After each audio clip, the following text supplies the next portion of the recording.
Hello po, magandang araw po sa ating lahat. Ang uulamin po namin ngayon ni Lola is sabunganay in Ilocano.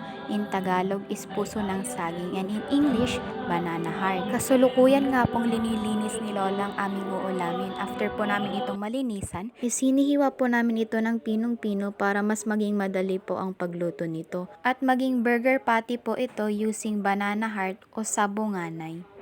Ito na po yung proseso ng paggawa o pagluto ng burger patty. Noong bata po ako, ito po yung madalas na pinapaulam or pinapabaon po sa akin nila lola at lolo kapag pumupunta po ako sa school para mag-aral. At syempre, gustong gusto ko po itong inuulam.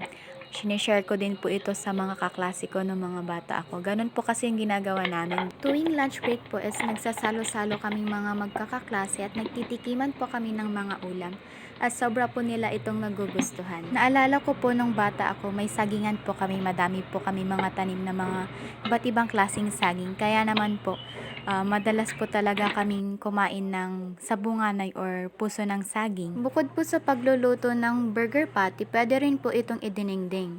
Pwede nyo siyang samahan ng malunggay or bunga po ng kamote. Bahala na po kayo kung anong gusto nyong ihalo dito sa sabunganay or puso ng saging. Ang pagkakaalam ko po kaming mga Ilocano, kung ano pong nakikita namin sa aming mga bakuran na pwedeng lutuin o ihalo sa dinengdeng is pinaghahalo po namin. At ito na po ang burger patty. Samahan po natin ito ng kanin. For more videos, kindly subscribe on my YouTube channel or follow me on Facebook. Thank you!